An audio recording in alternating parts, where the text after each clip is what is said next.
we discussed as well.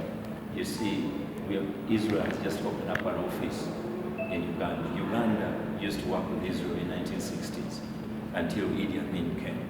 So there have been some issues that happened.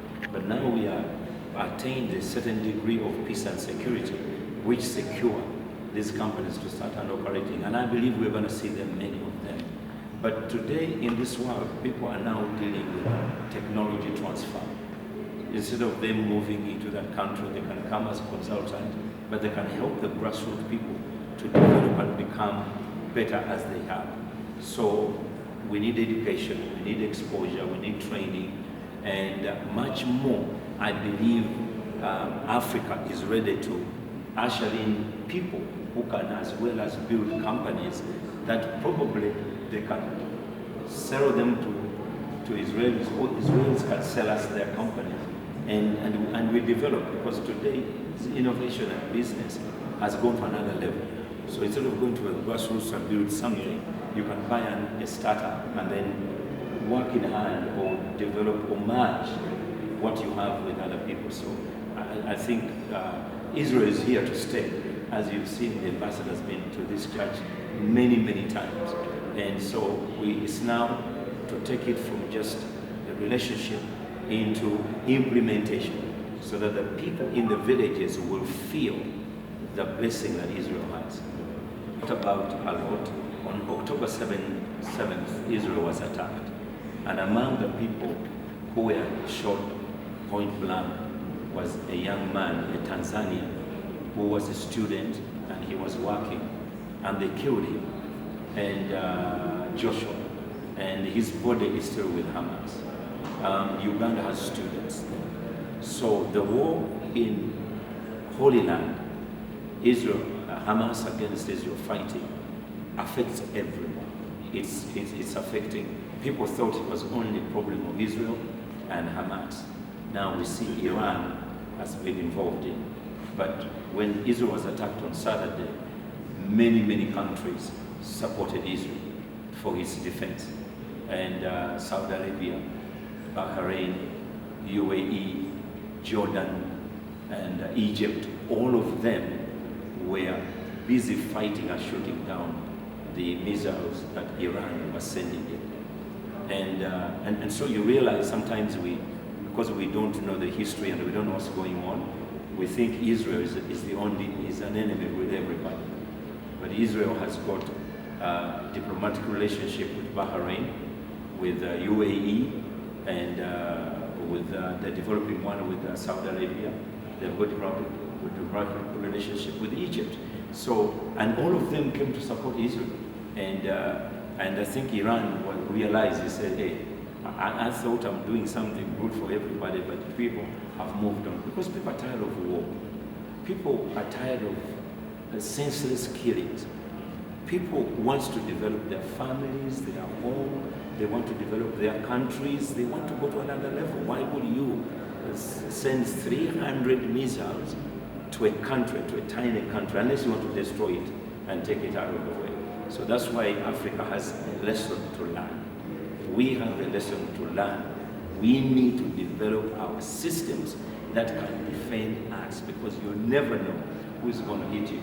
We have wonderful gentlemen here. They can say something about their country, what's happening in South Sudan. We were in South Sudan when we went to do a crusade there. They hosted us. The country is gearing towards general election, and we know God is going to do wonderful things. So, yes, sir. Yeah, thank you very much. The meeting was so. It is a meeting in time, because most of the things and in most certain areas, Israel is misunderstood, because the propaganda out there against Israel cannot match with what Israel is as a nation.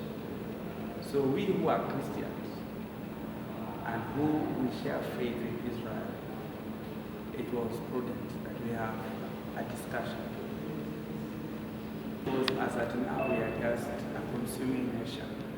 Israel have technology. Israel is a foundation of our faith. Israel has education. Israel has most of the humanitarians that we might need. So it was very important for us. And we are gearing in for election in December. So we really need such cooperation. So it was a very fruitful and a very important meeting for us as a nation because of what we are passing through now and where we want to be. We can only be where we want to be if we hold hands with nations as Israel, especially in security and everything that we need.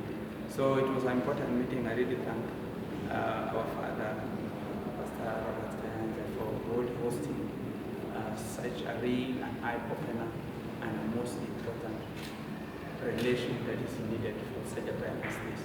So thank you very much. I think what we're going to say is the peace of Israel matters to the peace of the world, and the ideas that we shared, the thought lines, in implementation, they will speak on the long run to all the development of the nations and the peace of Israel also. And we, the young people, the pastors, the programs that have been lined up, they will really develop and make us move forward. Thank you so much. That we are here. When I was told about what we are going to be looking at, I was so excited because for me, Israel, I'm passionate about Israel. Genesis chapter 4, verse 1 to 3, the Bible says about Abraham, I will bless you and you shall be blessed. Whoever you bless will be blessed, and whoever you curse will be cursed. You can see the pattern of the world. Whoever curses Israel, they are in it. And I pray that the Christians will be able to move forward. And I like the practicality where Bishop is bringing us from, I think we like too much praying, which is good, but we don't practice to move the agenda forward. This program is for us, when we have prayed, we need to move the agenda forward. Moses is taking the children of Israel from Egypt into the promised land. They have a Red Sea, and Moses goes in chapter 9, goes to pray. And God says, you are praying at the wrong time. You need to part the Red Sea.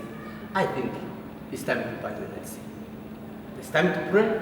It's time to I think what we're going to say is the peace of Israel matters to the peace of the world, and the ideas that we shared, the thought lines, in implementation, they will speak on the long run to all the development of the nations and the peace of Israel also. And we, the young people, the pastors, the programs that have been lined up,